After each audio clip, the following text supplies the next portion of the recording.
Hi guys, मी Shivkanya youth आहे चॅनलमध्ये तुमचे स्वागत आहे। तर आजचा जो दिनांक आहे तो 25 जून 2020 आहे आणि वार गुरुवार आहे।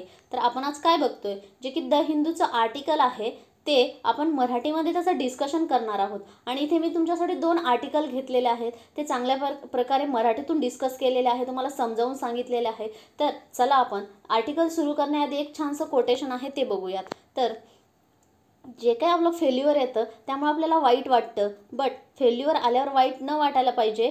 बट आपल्याला वाईट कधी वाटायला पाहिजे, जर आपल्याकडे खूप काही चान्सेस होते, आपल्याकडे ते चान्सेस असतानाही ते आपण ट्राय केले नाही आहेत, ते त्यांना मिस केलेले आहेत, जे होते त्याचा उपयोग केलेला नाही, त्यावेळेला आपल्याला वाईट वाटायला पाहिजे। जर आपण प्रयत्न करतो आणि नंतर आपल्याला फेल्युअर येतो तर त्यातून आपण काहीतरी शिकणार आहोत। पण जर प्रयत्न जे काही चान्सेस होते ना, आपण त्याला प्रयत्नच केला नाही, तर अशा वेळेला आपल्याला वाईट वाटायला पाहिजे। तर हे झालं आपलं एक छान कोटेशन। आता जे काही ॲक्च्युअल आर्टिकल आहे ते आपलं स्टार्ट होईल, पण त्याआधी मी तुम्हाला मॅप दाखवते की मॅपमध्ये जे काही आपलं आर्टिकल आहे ते इंडिया आणि पाकिस्तानच्या रिलेशनविषयी आहे। तर एकदा मॅप दाखवल्यावर जे काही पॉईंट आहे ते क्लिअर व्हायला सोपं जाईल। तर हा जो मॅप आहे तर तो आपला नवीन मॅप आहे, आता जो की आपला आर्टिकल 370 आल्याच्या नंतर बनवलेला आहे। हा जो पार्ट आहे जम्मू काश्मीर 370 जे आर्टिकल आहे ते जेव्हा रद्द केलं त्यानंतर जम्मू आणि काश्मीरचं जम्मू अँड काश्मीर डिव्हाइड झाला, म्हणजे जम्मू अँड काश्मीर युनियन टेरिटरीमध्ये करण्यात आला आणि हा एक लडाख म्हणजे असे पार्ट करण्यात आले। त्यानंतर जे काही हे आहे ते छोटा इथं मायक्रो मॅप, तर हे कारगिल दिलेलं, इथे लडाख दाखवलेलं आहे आणि हे जम्मू अँड काश्मीर। तर जे काही हे झालं आपलं की ॲक्च्युअल जो आपला मॅप आहे आणि याच्यातलं जे काही डिस्प्युटेड टेरिटरीज आहे, एरियाज आहे, तो बघू शकतो आपण। जे काही आपलं आर्टिकल आहे ते आपलं जे आर्टिकल आहे ते इंडिया आणि पाकिस्तानवरती आहे, त्यामुळे आपण एकदा मॅप समजून घेऊयात। हे जे काय हा पूर्ण पाक ऑक्युपाईड काश्मीर आहे, म्हणजेच हा पूर्ण पाकिस्तानच्या ताब्यात असलेला आपला काश्मीरचा भाग आहे। ही आहे लाईन ऑफ कंट्रोल। तर इथे लक्षात घेणं गरजेचं आहे, लाईन ऑफ कंट्रोल आणि लाईन ऑफ ॲक्च्युअल कंट्रोल यामध्ये डिफरन्स आहे। तर लाईन ऑफ कंट्रोल जी आहे ती पाकिस्तान आणि इंडियामध्ये आहे, तर इंडिया आणि चायनामधली जी आहे ती लाईन ऑफ ॲक्च्युअल कंट्रोल आहे। तर इथं थोडं लक्षात घेणं गरजेचं आहे। आणि त्याचनंतर हा आपला जम्मू काश्मीरचा एरिया, आणि ही जे काही अक्साई चीन म्हणतो तर तो अक्साई एरिया हा चायनाच्या ताब्यामध्ये आहे, जो काही रेड दिसतो तो। आणि ही जी काही टेरिटरी आहे ही चायनाने आपली ऑक्युपाईड केली होती आणि ही पाकिस्तानला दिली 1963 मध्ये चायनानं। तर हे झालं आपलं एक जे काही आपला मॅप होतं, जे काही डिस्प्युटेड एरिया आहे हा चायनाकडच्या साईडचा आहे आणि हा पाकिस्तानच्या साईडचा आहे, आणि हा आपला जम्मू अँड काश्मीर आहे आणि हा लडाखचा एरिया आहे। तर चला जे काही आर्टिकल आहे त्याला आपण सुरुवात करूया। तर इंडिया आणि पाकिस्तानचे जे काही रिलेशन आहे ते सगळ्यात वाईट, जे काय म्हणतो एकदम वाईट परिस्थिती असते त्या ठिकाणी गेलेले आहेत, त्या पॉईंटला गेलेले आहेत। तर ते कसे गेलेले आहेत, तर जे काही आपण रिपेअर करू शकतो, जे काही रिपेअर इन दी सेन्स आपण जे काही नीट करू शकतो, चांगले करू शकतो, त्याच्याही पलीकडे गेलेले आहेत आणि त्याला काही गोष्टी कारणीभूत आहेत। त्या गोष्टी कोणत्या कारणीभूत आहेत ते बघतोय। तर जे काही इंडिया आणि पाकिस्तान आहे ते एकमेकांना टिट फॉर टॅट करतात, म्हणजेच की जे काही डिप्लोमॅटिक मिशन आहे ते अर्ध्यावरच सोडून देत आहे, म्हणजे अर्ध्यावरच थांबवलेले आहेत दोन्ही इंडिया आणि पाकिस्तानने। आणि ते कशामुळे, तर जे काही आपले डिप्लोमॅटिक होते, पाकिस्तान होतं त्याने काय केले, जे की आपले इंडियन पर्सनल जे इस्लामाबादमध्ये पोस्टेड होते, तर जे एम्बेसी म्हणतो त्यामध्ये, तर जे काही पाकिस्तानने आहे त्यांना टॉर्चर केलं आणि त्यांना इल ट्रीटमेंट द्यायला चालू केली। आणि त्यामुळे काय होतं, जे काही आपले तिथले जे काही पर्सनल आहेत, इंडियन पर्सनल, त्यांचं क्लिअरली डिप्लोमॅटिक जे राईट्स असतात त्याचं व्हायलेशन होतं आहे। तर त्यांनी कोणत्या बेसिसवरती त्यांना तिथे पकडलेलं आहे ते बघूयात। जे दोन मेन अरेस्टेड केले आणि त्यांनी सांगितलं हे जे काही लोक आहेत, म्हणजे in the sense Indian personal, तर हे फेक करन्सीचा वापर करत आहेत आणि त्यानंतर त्या बेसिसवर त्यांना पकडलेलं आहे। तर याच्या आधीही त्यांनी असं का केलं, तर जे काही पाकिस्तानचे जे काही इंडियामध्ये जे काही हाय कमिशनर ऑफिस होतं, कमिशन ऑफिस, तर त्यामध्ये जे काही दोन लोक होते ते हेरगिरी याच्या अंतर्गत त्यांना पकडण्यात आलं। ते काही हेरगिरी करत होते आणि त्यांना जे काही इंडियन सिक्युरिटी ऑफिसर आहे त्यांच्या कस्टडीमध्ये देण्यात आलेलं आहे। त्याचनंतर जे की न्यू दिल्लीचं म्हणणं काय होतं, तर जे काही पाकिस्तानचं हाय कमिशन ऑफिशियल आहे ते जे काही टेरर लिंकची जी काही ऑर्गनायझेशन आहे त्याला लिंक करण्याचं मेंटेन करतं, टेररिस्ट आणि त्यामध्ये लिंक करतं, असं न्यू दिल्ली म्हणजेच इंडियाचं मत होतं। त्यानंतर जे काही रिलेशन आहे त्याच्या आधी सगळ्यात वर्स्ट फॉर्मला कधी गेलेले आहे, तर 2001 साली डिसेंबरमध्ये पार्लमेंटमध्ये अटॅक केला तो त्यानंतर जे काही जास्त लार्जेस्ट मिलिटरी मोबिलायझेशन कुठं, जे काही बॉर्डर एरिया म्हणतो आपण, जे की पाकिस्तान आणि इंडियातला बॉर्डर एरिया आहे, त्यामध्ये लार्जेस्ट मिलिटरी मोबिलायझेशन केलं गेलं तिथं आणि त्याला ऑपरेशन पराक्रम हे नाव दिलं गेलं. आणि त्याचनंतर हे काही जे त्यावेळेला सगळ्यात जास्त वर्स झालेलं होते रिलेशन, त्यानंतर परत ते थोडेसे निवळण्यासाठी किंवा ते रिलेशन चांगले करण्यासाठी जे काही 2004मध्ये जे काही 2004मध्ये अटल बिहारी वाजपेयी यांनी व्हिजिट पण दिली, जी काही सार्क समिट असते त्यावेळेला तिथे जे काही आपले रिलेशन आहेत ते चांगल्या करण्याचा प्रयत्न केला गेला. त्यामुळे जे काही हाय कमिशन आहे तिथे परत जी काही स्ट्रेंथ आहे ती वाढवण्यात आली. त्याचनंतर जे मागील वर्षी तर अजून जास्त वाईट कधी झाले, तर जे काही मागील वर्षी फेब्रुवारीमध्ये पुलवामा अटॅक झाला, तिथे जो काही सुसाईड बॉम्बर होता त्याने 40 जवानाला तिथे बॉम्ब ब्लास्ट केला आणि त्यामध्ये आपले 40 जवान शहीद झाले पुलवामा. त्यामुळे त्याला प्रत्युत्तर म्हणून भारताने एक बालाकोट एअर स्ट्राईक केला आणि त्यांचं जे काही दहशतवादी तळ आहे ते उडवून टाकण्याचा प्रयत्न केला, म्हणजे ते तिथे जाऊन उडवलं. त्याचनंतर 370 जे ऑगस्ट 5मध्ये एक डिसिजन आला, जे काही आर्टिकल 370 आहे त्याला अमेंड करण्यात आलं आणि ते रिलेटेड जम्मू काश्मीरच्या होतं. तर जम्मू काश्मीरचं जे स्टेट आहे त्याला 2 युनियन टेरिटरीमध्ये डिव्हाइड करण्यात आलं आणि त्याचं जे काही आपण त्याला रिऑर्गनायझेशन म्हणतो ते करण्यात आलं जम्मू आणि काश्मीरचं. त्यानंतर इंडिया आणि पाकिस्तानचे तर जे काही रिलेशन अजून ते वर्स्ट फॉर्मला गेले. जे काही डिप्लोमॅटिक मिशन होते ते तिथेच कमी करण्यात आले, जे शटडाऊन करण्यात आले. त्याच्यानंतर जे काही डिप्लोमॅटिक ॲक्टिव्हिटीज होत्या त्या तिथे पूर्णपणे बंद झाल्या.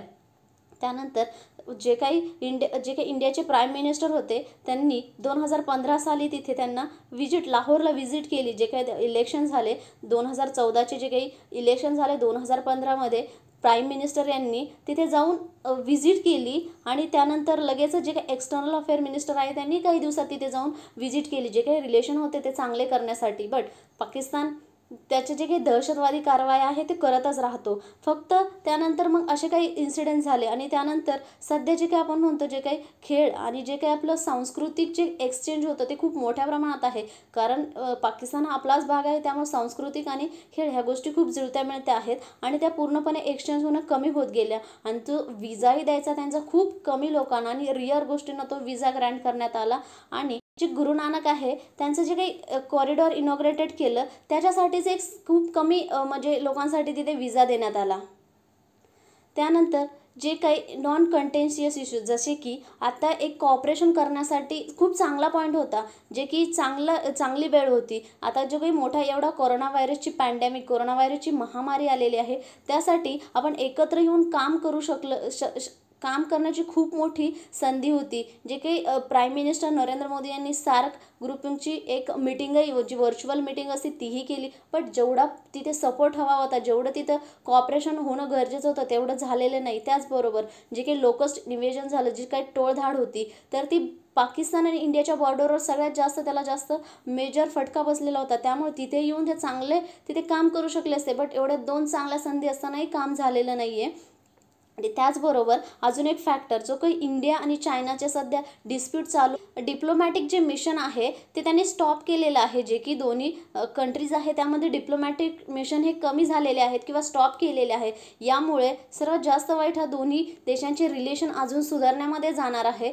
तर हे झाले जे काही आर्टिकल होतं, तर त्यामध्ये जे इंडिया आणि पाकिस्तानचं जे काही टाईज होती त्याविषयी. तर आता आपण जे बघूयात ते पुढचं आर्टिकल आहे आणि पुढचं आर्टिकल मस्त छान आर्टिकल आहे, जे की आपण आपल्या स्वतःच्या लाईफसोबतही त्याला कोरिलेट करू शकतो आणि यातून खूप काही शिकण्यासारखं आहे. तर हाऊ टू बॅटल डिप्रेशन, तर याचं जे काही बेसिक पार्श्वभूमी आहे तर काय आहे, तर जो काही सुशांत सिंग राजपूत आहे, एक फेमस ॲक्टर, खूप छोट्या पडद्यावर त्यानं मोठ्या पडद्यावर काम केलं आणि जे काही खूप कमी वयात त्यानं खूप मोठी अचिव्हमेंट केली. बट तो एक डिप्रेशनचा बळी झाला. जे काही आपल्याला प्रायमरी जे काही इन्फॉर्मेशन मिळते त्यानुसार तो एक खूप मोठ्या डिप्रेशनच्या आधी जाऊन त्यानं एक सुसाईड केलं. तर हा खूप मोठा एक टॉपिक झालेला आहे. तर त्याच्या पार्श्वभूमीवर हे आर्टिकल आलेलं आहे आणि त्याचे काही स्ट्रेस काय आहे, त्याच्यामुळे आपले कारण काय आहे, त्यानंतर आपण त्याला ओव्हरकम कसं करू शकतो, ह्या गोष्टी खूप छान आर्टिकलमध्ये दिलेल्या आहेत. तर चला स्टार्ट करूया. जे की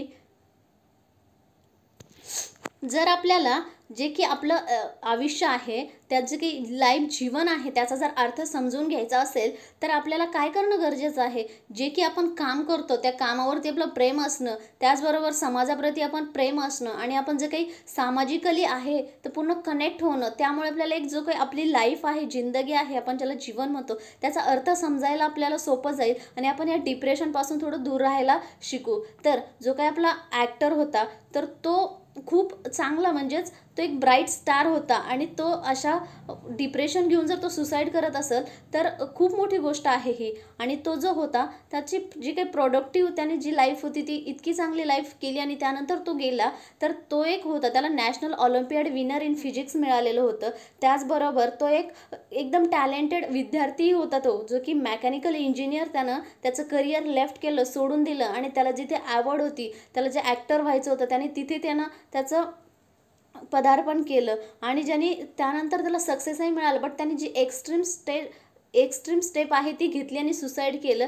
तर जे काही आहे ते कलेक्टिव्ह लॉस आहे आपल्या नेशनसाठी, तर आपल्याला पूर्णपणे लॉस झालेला आहे. तर जो काही एवढा एक्सेप्शनल सिटिझन होता तो आपल्यामध्ये राहिलेला नाही आहे. तर त्या बेसिसवरती आता जे काही रायटर आहे तो पॉईंट मांडतो. तर जे काही लाईफ आहे जी आपली समटाईम कशाने फील होते, तर ते फील होण्याचे कारणं जे आहेत ते anxiety, internal conflict, disharmony, uncertainty आणि फिअर ऑफ दी अननोन. जे काही अननोन गोष्टी आहेत त्याविषयी आपल्याला खूप भीती वाटायला लागते, अँझायटी असते, आपल्या मनामध्ये काहीतरी इंटरनल कॉन्फ्लिक्ट चालू असतात. ह्या सगळ्या गोष्टींना आपली एक लाईफ भरलेली असते आणि त्यामुळे काय होतं, ज्या फिलिंग असतात त्या आपल्या वाईट फिलिंग्स यायला सुरुवात होतात आणि त्यानंतर आपणच आपल्याला काहीतरी नवीन आहोत, काहीतरी वेगळे आहोत असं फील व्हायला लागतं. आणि त्यातल्या त्यात अजून एक जे काही कोविड-19 आहे तो एक त्याच्यात अजून एकच पॉईंट येऊन ॲड झाला. जसं की कोविड-19मुळे आपण घरात बसायला लागलो आणि जे काही आपली मॉडर्न लाईफस्टाईल आहे, आपल्याला बाहेर जाणं, फिरणं, हे करणं, ते करणं गोष्टी आवडायला लागल्या. आपली लाईफस्टाईल वेगळी झाली, मॉडर्न लाईफस्टाईल, आणि सडनली आपल्याला ते घरात बसावं लागलं. ते मॅनेज करता नाही आलं. त्याचनंतर जो काही मग तो स्ट्रेस इन मॉडर्न लाईफमधला, ॲक्च्युअल स्ट्रेस काय आहे मॉडर्न लाईफमधला, त्याच्यासाठी खूप सगळे फॅक्टर आहेत. मॉडर्न लाईफला जे काही आहे ते खूप फॅक्टर आहे. तर आपण जास्तीत जास्त आज आपण टेक्नॉलॉजी, प्रत्येक गोष्ट टेक्नॉलॉजीवरती आहे, प्रत्येक गोष्ट आपल्याला टेक्नॉलॉजी जवळ असते, त्यामुळे आपण जास्त एंगेजमेंट टेक्नॉलॉजीसोबत झालेलो आहेत. आणि जे काही आसपास आपले पीपल असतील, जे लोक असतात, त्यांच्यासोबत आपण कनेक्ट होत नाही. साधं एखादं उदाहरण घ्या, एखादा कोणी जर मोबाईल वापरत असेल तर त्याच्या आजूबाजूला 4 माणसं आहेत हेही त्याच्या लक्षात नसतं, तो त्याच्या मोबाईलमध्येच असतो. आपल्याला जे काही मोर फोकस आहे तो सक्सेसवरती देतात, जे की लोक असं समजून बघतात की हा अल्टिमेट एंड आहे, इथे झालं की आपण झालो, नंतर काही नाही, हे लोकांचा गैरसमज आहे, त्याच्यावरती मेन फोकस देतात. तर मेन फोकस कशाला द्यायला पाहिजे, जी काही प्रोसेस आहे लर्निंगची, ती मीन्स आपण जी काही जर्नी करतो, जी काही प्रोसेस आहे लर्निंगची, ती शिकणं गरजेचं आहे. सिम्पल, जे काही आपण UPSC करतो, अल्टिमेट सक्सेस आपलं जे काय आहे ते UPSC मिळवणं आहे, पण ती जर्नी एन्जॉय करणं ही तितकंच महत्त्वाचं आहे आणि त्याच्या पुढेही जिंदगी आहे, लाईफ आहे, हे आपल्याला रिअलाईज होणं गरजेचं आहे. त्यामुळे आपण स्ट्रेस घेणार नाही, आपल्याला डिप्रेशन येणार नाही. त्याचबरोबर जे की आपले नेव्हर एंडिंग ॲस्पिरेशन असतात, जे काही आपले ॲस्पिरेशन्स असतात ते कधीच संपत नाही. आपल्याला वाटतं हे करावं, ते करावं, ते करावं, हे समजून घ्यायला पाहिजे. त्यानंतर रिलेशनशिप इश्यू, जे काही आपले रिलेशनशिप असतात, कोणतंही रिलेशन, आपल्या फॅमिलीसोबतचं घ्या, आपल्या फ्रेंड्ससोबतचं घ्या, आपल्या सोसायटीचं घ्या, कुणासोबतचे जे काही रिलेशन असतं आपलं, ते त्यात इश्यू येतात. त्यामुळे ते आपल्याला अंडरस्टँडिंग करून, मॅच्युअरली अंडरस्टँड करून ते नीट करणं गरजेचं आहे. आणि कोणतंही काम करताना आपल्याला पेशन्सच राहिलेले नाही. आपल्याला वाटतं मी घेतलं की लगेच झालं पाहिजे, नाही, त्याला खूप पेशन्स ठेवावे लागतात. होईल होईल या धर्तीवर आपल्याला ते करावं लागतं. त्यानंतर जे की आहे की लिमिटेशन ऑफ ह्युमन माइंड्स, जे काही आपण लिमिटेशन करून आहे त्याला ह्युमन माइंडला लिमिटेशन करून ठेवलेलं आहे. तर चला आपण आपला पुढचा पॉईंट बघूयात आता. आणि याचबरोबर अजून काही गोष्टी आहेत जे की जेंडर इनइक्वालिटीज, जे की आपण जेंडर इनइक्वालिटीज म्हणतो की मेनला जास्त प्राधान्य, वुमेनला कमी, ह्या गोष्टी होत राहतात. ह्या गोष्टी होऊ नयेत, त्या जेंडर इनइक्वॅलिटीज होऊ नये. त्याचबरोबर increase in employment of women, जे काही आजकाल वुमेन ज्या पहिल्या फक्त घरातच असायच्या पण आज त्या बाहेर जाऊन काम करतात, त्यांना बाहेर गेल्याच्या नंतरही महिलांचं जर घेतलं तर त्यांना जे काही ऑफिस वर्क असतं त्यामध्ये त्यांना लोकांचे जे काही सिनियर असतात त्यांच्या गोष्टीला त्यांना सामोरं जावं लागतात, ते त्रास देतात. ह्या गोष्टी ज्या आहेत त्या पण डिप्रेशनसाठी कारणीभूत आहे. त्याचबरोबर जे काही अर्बन आणि पेरी अर्बन एरियाज आहेत ते डेव्हलप व्हायला व्हायला लागलेले. पहिले गाव होते तिथे पूर्णपणे जुन्या पद्धतीने चालायचं, पण आज तिथे ते डेव्हलप होत आहे. त्याच्या बाजूला मॉडर्न लाईफ येते. त्याचबरोबर सगळ्यात महत्त्वाचा आणि मेन जो कॉज आहे तो मीडिया आणि सोशल मीडिया. एव्हरी ॲस्पेक्ट आपल्या जीवनामध्ये प्रत्येक गोष्ट जर बघितली तर मीडिया आणि सोशल मीडिया आपल्याला त्याच्यात अफेक्ट करतेच. त्याच्यानंतर त्याचा इन्फ्लुएन्स आहेच. कोणतीही गोष्ट घ्या, आपण मीडिया सोशल मीडिया आहेच. आणि आपण आपली जी काही ट्रॅडिशनल जॉईंट फॅमिली म्हणतो, पहिलं कसं असायचं, सगळे एकत्र एका घरामध्ये राहायचे. त्यामुळे आपले जे काही प्रश्न सॉल्व आपण बोलायचो, दुसऱ्यांशी आपल्या गप्पा शेअर करायचो, जे काही वाटतं ते सांगायचो. बट आता जॉईंट फॅमिलीज राहिलेली नाही आहे. एकदम असं वेगळी झालेली कुटुंब पद्धती आहे. त्यामुळे आपण आपले जे काही घरात सांगायच्या गोष्टी त्या सांगतच नाही आहे, आपल्या मनामध्येच राहतात. आणि जे काही सोशिओ कल्चर, जे काही सुरुवातीपासून आपलं सोशिओ कल्चर होतं त्याच्याहीमध्ये चेंजेस होत आहेत. ह्या ज्या काही गोष्टी आहेत त्या कारणीभूत आहे डिप्रेशनमध्ये जाण्यासाठी. आणि ह्या सगळ्या गोष्टी ज्या आहेत ते माणसाला किंवा ह्युमन बिंगला जर त्या हँडल झाल्या नाही तर माणूस अल्टिमेटली डिप्रेशनच्या अंडर येऊन जातो. त्याचनंतर एक केस स्टडीज आहे जी की एन्झायटी आणि डिप्रेशनला स्टडी करते. जे की नाझी कॉन्सन्ट्रेशन कॅम्प होता जर्मनीमध्ये. तर जे काही विक्टर फ्रँकेल आहेत यांनी ते तिथे डिटेन झालेले होते आणि त्यांनीच जे काही डिप्रेशन आणि ह्या ज्या गोष्टी आहेत त्याचा सोर्स काय असेल याच्यावरती स्टडी केली. आणि त्यांनी त्याचं सांगितलं की लॅक ऑफ मिनिंग, आपल्याला जे काही आपल्या आयुष्याचं जे काही अर्थ आहे, जो काही जगायचं आपल्या आयुष्य काय आहे, कसं आहे, हेच याविषयी अभाव असतो. त्याच गोष्टी माहीत होत नाही, त्यामुळे आपल्याला ते डिप्रेशन यायला लागतं. त्यानंतर आपल्याला जे काही आपल्या जे काही अचीव करण्याच्या ज्या गोष्टी आहेत, जी काही स्ट्रेंथ असते त्या गोष्टीचं आपल्याला जाणीव होत नाही. त्यामुळे आपण डिप्रेशनला भाग पडतो. त्याच्यानंतर आपण काय करू शकतो, आपल्याकडे नेक्स्ट क्वेश्चन एक उभा राहतो की जे काही आपली मिनिंगफुल लाईफ आहे तर ती कशी शोधणार आपण, तर काय करायचं आणि त्यानंतर आपल्याला आपली मिनिंगफुल लाईफ शोधेल. तर ती सिम्पल आहे. ती कशी शोधणार, तुम्ही जे काही वॉट एव्हर करता त्याच्यावरती प्रेम करा. जे काही तुम्ही काम करताय त्याच्यावर प्रेम करा. तुमची फॅमिली, तुमचे रिलेटिव्स, तुमची सोसायटी, त्याचबरोबर तुमचे मित्र मैत्रीण, तुम्ही प्रेम करा त्याच्यावरती. जे की आपण निस्वार्थी म्हणतो त्या गोष्टी करा. आपल्या कामावरती प्रेम करा. तर अल्टिमेटली आपण ते मोटिवेट होत राहू आणि आपलं जे काही ॲक्शन करतोय, आपण जे काही काम करतोय त्यात मोटिवेट होत राहून आपल्याला आपल्या जीवनाचा अर्थ कळेल. ऑफ लिव्हिंग आहे तर ते सेल्फ म्हणजे स्वतःचं आपण काय आहे त्याच्यासाठी आपण आर्ट ऑफ लिव्हिंग इन्व्हॉल्व करू शकतो. त्यानंतर जे काही रवींद्रनाथ टागोर आहेत तर 1918 साली जे की प्लेगची साथ आली होती तर त्यांनी स्टडी केली किंवा त्यांनी ऑब्झर्व केलं आणि जे काही रवींद्रनाथ टागोर आहे त्यांनी लिहिलं, त्यांना जे काही वाटलं ते.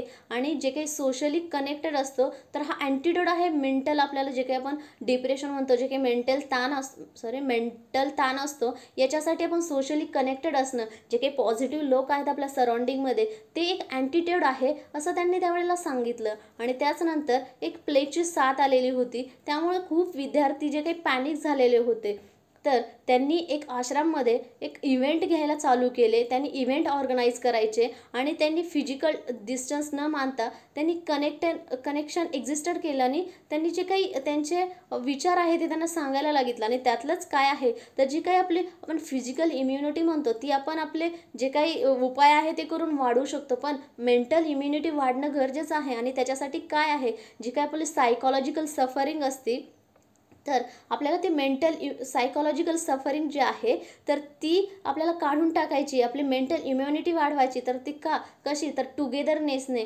म्हणजे सगळ्यांसोबत नीट राहायचं वगैरे. त्याचनंतर टुगेदरनेसनं आपली इम्युनिटी वाढवू शकतो. त्याचनंतर रवींद्रनाथ टागोर लिहितात की जे काही आपलं फेमस ऋग्वेद आहे त्यात खूप छान, जे जर आपण विचार केला ना तर आपल्या भारतामध्ये ॲन्शियंट खूप चांगल्या गोष्टी होऊन गेलेल्या आहेत. जर आपण प्रॉपर त्याचा अभ्यास करून जर ते आपल्या जीवनामध्ये आणण्याचा प्रयत्न केला तर आपल्याला डिप्रेशन नावाचा प्रकार राहणारच नाही. तर असंच ऋग्वेदामधलं एक रिट्टा त्यांनी घेतलेलं आहे आणि त्यांनी ते काय दिले, यात्रा वसंभवती एक निदाम, म्हणजेच जे जग आहे ते एक पॉईंट आहे. तर सगळंच जेव्हा आपण बघतो हे असं तसं वगैरे हे सगळं झाल्याच्या नंतर एक जग आहे एका पॉईंटला एकत्र येतच आणि असं युनिवर्समध्ये एक्झिस्टन्स आहे. तर असं एक एनर्जी आहे असं रवींद्रनाथ टागोरने त्यावेळेला सांगितलं. आपल्या ऋग्वेदामध्ये पण लिहिलेलं आहे. तर एक जग असं एका सिंगल पॉईंटला तिथे एकत्र येतं. आणि त्याचबरोबर आपली ही संस्कृती राहिलेली आहे पहिल्यापासून, वसुदैव कुटुंबकम, म्हणजे जग पूर्ण आहे ते एक फॅमिली आहे. आपण पूर्ण लोकांना, भारतीय संस्कृती आहे पण पूर्ण लोकांना एकत्र घेतो. आपण कुणाला असं वेगळं आहे तो असं कधी मानत नाही, जी आपली संस्कृती आहे. आणि आपल्याला जर दुसऱ्यांबरोबर कनेक्ट व्हायचं आहे तर आपण कसं कनेक्ट होणार, तर आपली जी काही लाईफ आहे त्याचं मिनिंग शोधायचं आणि आपण सोशली कसं कनेक्ट होणार, आणि ते आपल्या आयुष्यासाठी खूप इम्पॉर्टंट आहे. तर जे काही पॉझिटिव्ह आहे, जे काही पॉझिटिव्ह लोक आहे, पॉझिटिव्ह थिंकिंग आहे, ते कम्युनिकेशन करत राहायचं. त्याने आपल्याला काय होईल, जे अँझायटी आणि डिप्रेशन, स्ट्रेस आहे, तर त्याची काही हायर लेवल असते तर ती येणार नाही जर आपण सोसायटीसोबत कनेक्ट असू तर. त्याचबरोबर जे आपले रायटर आहेत ते रायटर आहे ते लिहितात किंवा सजेस्ट करतात, जे की रिक्वेस्ट करतात, जे काही त्यांचे स्टुडंट, टीचर, आपण जे काही आता वाचतो त्यांचं आर्टिकल, स्टुडंट, टीचर, त्यांना कुणी आपल्याला जर तुम्ही कोणत्या पण स्ट्रेस असेल, डिप्रेशन असेल, काही जरी वाटतंय आपल्याला असं, तर आपण आपल्या जे काही जवळचे डिअर वन आहेत त्यांच्यासोबत शेअर करणं गरजेचं आहे. त्याचबरोबर आपले जे फ्रेंड्स आहेत, रिलेटिव्ज आहे, फॅमिली आहे, त्यांना त्या गोष्टी शेअर करा आणि डिप्रेशन या नावाच्या कन्सेप्टमधून बाहेर या. आपल्याला सजेस्ट करताय आपला जो आणि मीही तुम्हाला सजेस्ट करते की जर तुम्ही असं काही डिप्रेशनमध्ये असाल, काही असाल, तर तुम्ही तुमच्या फॅमिलीला, रिलेटिव्सला ह्या गोष्टी शेअर करू शकता आणि जेवढ्या लवकर डिप्रेशनमधून निघता येईल तेवढ्या लवकर निघण्याचा प्रयत्न करायचा. त्याचबरोबर जे काही डिप्रेस लोक आहेत ते इनिशियली कनेक्ट होत नाहीत, म्हणजे की जे डिप्रेस फील करतात ते इनिशियली या गोष्टीसाठी कनेक्ट होत नाहीत. त्यामुळे काय करायचं, जे काही आपले फॅमिली, रिलेटिव्ह, फ्रेंड्स आहेत त्यांना असं वाटतंय की कुणीतरी आपल्या बाजूला असं कुणीतरी व्यक्ती आहे की तो काहीतरी वेगळं वागतोय, वेगळं करतो, त्याच्यात सॅडनेस जाणवतो, तुम्हाला लफनेस जाणवतं, लॉस ऑफ इंटरेस्ट आहे, तो ॲक्टिव्हिटीज करत नाही आहे आणि त्याच्या मनात निगेटिव्ह थॉट आहेत, तर ह्या गोष्टी तुम्हाला जाणवतात, तर तुम्हाला त्याला सपोर्ट करणं गरजेचं आहे आणि त्या गोष्टीतूनही बाहेर काढावं लागेल. जर तुम्हाला आजूबाजूला असं कुणी दिसत असेल तर जो काही मेंटल हेल्थ इश्यू आहे हा आपल्या सराउंडिंगमध्ये कुणासोबतही होऊ शकतो. त्यामुळे आपल्याला काय करायचं आहे, आपली फॅमिली, फ्रेंड, आपले जे काही लव, केअर आणि नियर वन आहेत त्यांना आपल्याला सपोर्ट करायचं आहे आणि त्यांची लाईफ मिनिंगफुल होईल यासाठी आपल्याला मदत करायची.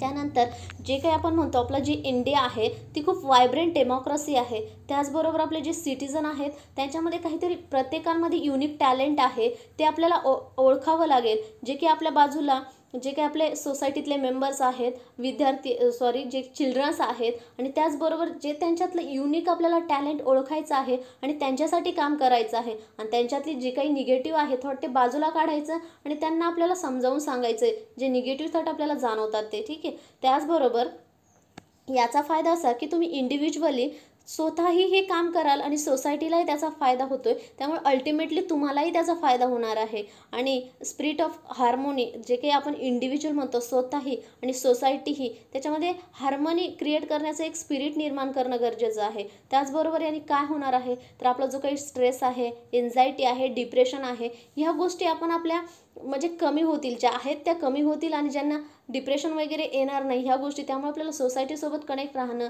आपले फॅमिली, त्यानंतर आपले जे काही रिलेटिव्ज आहे, ह्या सर्वांसोबत जे काही पॉझिटिव्ह लोक आहेत त्यांच्यासोबत कनेक्ट राहणं गरजेचं आहे.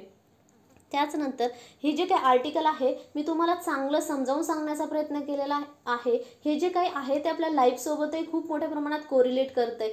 त्यामुळे आपल्याला डिप्रेशनमध्ये राहायचं नाही आहे. जे काही आपलं लाईफ आहे त्याचा अर्थ समजून घ्यायचा आहे. तर हे झाले आपले 2 आर्टिकल. तर आता मला जे काही सांगायचं आहे की हे जे काही तुम्हाला आवडले असेल आर्टिकल, जे काही मराठीमधून सांगते, तर तुम्ही त्याला लाईक करू शकता आणि जर का तुम्हाला वाटते की याच्यात चुका झालेल्या आहे, दुसरं काहीतरी तुम्हाला इम्प्रूव्हमेंट करू शकले असते, तर तुम्ही ते कमेंट सेक्शनमध्ये त्याचा फीडबॅक देऊ शकता. तुम्ही कमेंट सेक्शनमध्ये पाठवू शकता की इथे काहीतरी इम्प्रूव्हमेंट करायची आहे. तर त्यानंतर तुम्ही तुमच्या मित्रमैत्रिणींना शेअर करा, जेणेकरून की तुम्हालाही ते जे काही मराठीतील मटेरियल आहे ते खूप कमी अवेलेबल आहे, त्याचा फायदा व्हावा म्हणून तुम्ही तुमच्या मित्रमैत्रिणीला हे शेअर करू शकता. आणि हे लेक्चर शेवटपर्यंत ऐकल्याबद्दल धन्यवाद.